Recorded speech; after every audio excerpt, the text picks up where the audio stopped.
Welcome back to the Buda Chamber. I'm here with Kristofer Velasquez, the man behind the Deadscapes short films.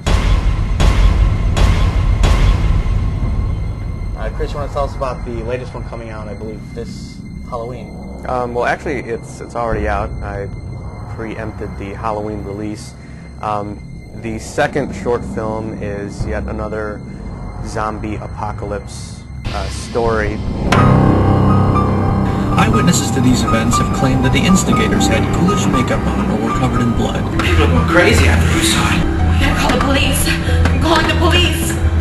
It focuses on a serial killer who's doing what he does best on the night that the dead start to walk, and it kind of interferes with what he's doing, and actually that turns into the story. The special effects now, very important to any zombie movie. One thing that really stuck out was the guts. What did you use to do that, and how did that come about? Well, if you actually see on the DVD, one of the bonus features is the behind the scenes of, which is actually, it's an hour and like 20-something minutes of the doc footage, kind of, in diary form, and it shows exactly how we did the chopping up and gutting scenes, which hopefully, you see it and you haven't seen the behind the scenes, and right. It looks pretty convincing, but then when you watch the behind the scenes, you see that we used a chicken. It's kind of strange to look at the pictures and look at the behind the scenes and see, well, that color, yeah. Yeah, the three of us, there's a camera set up over my kitchen sink, and we're, hacking a chicken with a machete and then pouring Hershey syrup on it. Hopefully everyone sees it the way you did, which is kind of, it looked pretty good. And it stood out as one of the things you're like, wow, this, you kind of take yourself out of the whole big Hollywood type horror movie, and you're like, well, this is a guy that's just a big movie fan. He's going to sit down and do this project. And to see something like that is really cool because you don't have the budget. It's not like, here's $15,000, go blow something up. It's like, here's $10, go make something happen. I had $10 and I went to a grocery store and got a chicken. Myself being a big fan of the, almost straight to video or underground zombie horror movies or any kind of horror movie, I noticed that a lot of the times they have like the newscasters or the radio people on there, and they kind of help the story or tell the story without using a lot of money to get hired actors. Now, this was probably the first time I actually saw where the newscast was somewhat believable. It wasn't like, oh, dude, you're my sister's friend. I need a newswoman. You got to come here and do this. Help me out. And they're sitting there. This is the news, 7 o'clock today. It was actually believable. In a lot of films you watch, particularly zombie films, the newscasts and news broadcasts play an integral part, usually in the storyline. Imagine being trapped in your own home, being pursued by a group of unlikely attackers. Eric Saunders withstood a 3-hour ordeal in her Palatine home in early hours of this morning. What was even more bizarre than the attackers themselves was their demeanor. They were both chasing after me like they were drugged or something. Officials advise caution to anyone in these areas. I felt just as strongly about that in writing Deadscapes 2, that it has to be solid and it has to come across the right way. As far as shooting it went, it was as indie as you can get. I had 3 of my friends, including my girlfriend, who was in the first one, sit in my kitchen and basically read the script that I had written out. Back to the special effects, there was a great effect at the end. One of the main characters, who happens to be the girlfriend of Colin, gets the killer, and she actually ends up biting him. How did you get that? It was like a little bit trickle of blood, then it started flowing, and then out of nowhere it was like a dam opened up and gushing blood. Well, again, this is something that you'll see in its entirety in the behind-the-scenes segment on the DVD. What I want is the blood to come out of here, so if you have to, I don't know. Yeah. I'm afraid I'm going to choke on it, but... Sorry for drawing water.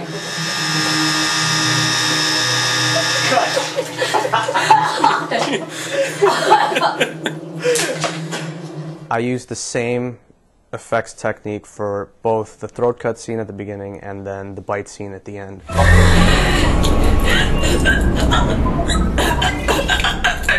Which was a garden sprayer, motorized garden sprayer that holds something like a gallon to a gallon and a half of liquid, and then I took Hershey chocolate syrup and thinned it with water, which I thought would look pretty bad, but it actually turned out pretty decently. And I did that mainly because I didn't have enough budget to buy gallons of fake blood, which are like obscene amounts of money per gallon. And then it's all about rigging the latex rubber tubing to whatever position you want, to where you want it to fountain out, and hitting record and hitting the button and just letting them have at it. Action.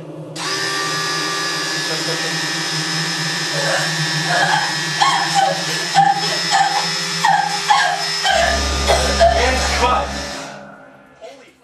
In the end, it looks hopefully convincing, because there's a lot of and it does. a lot of stuff gushing out there. Honestly, I went away from realism and I wanted to go for a cartoon.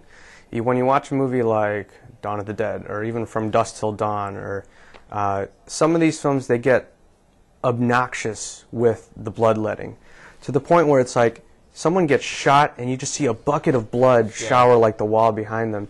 And if you look at it realistically, you go, that wouldn't happen. But you look at it from like an entertainment point of view, you go, it's like, that's cool, you know? It's like, the more the better. And I wanted to do that on this one, especially with that bite scene, where it's like, someone gets bit, it's not going to be that dramatic, but you know, why not have fun with it and make it a little bit exaggerated? Crazy delicious. Oh, are you kidding me? This leg is soaked. It's all in my pocket here. It's disgusting. Mom calls. Honey, what'd you do this weekend? Well, I need a shower. Some of the shots too that you did, the cinematography, and that's why I love watching filmmakers or people that love films make movies, because it's a lot different than having a big budget movie. The one shot that I love though is after the one zombie comes back to life with the murderer, she's kind of frantic, and it might even be the girlfriend that comes home and that's her house, that she starts flipping out because she sees the murderer in the house. Like, who are you? What are you doing here? She actually turns around and tries to run outside. Close the door.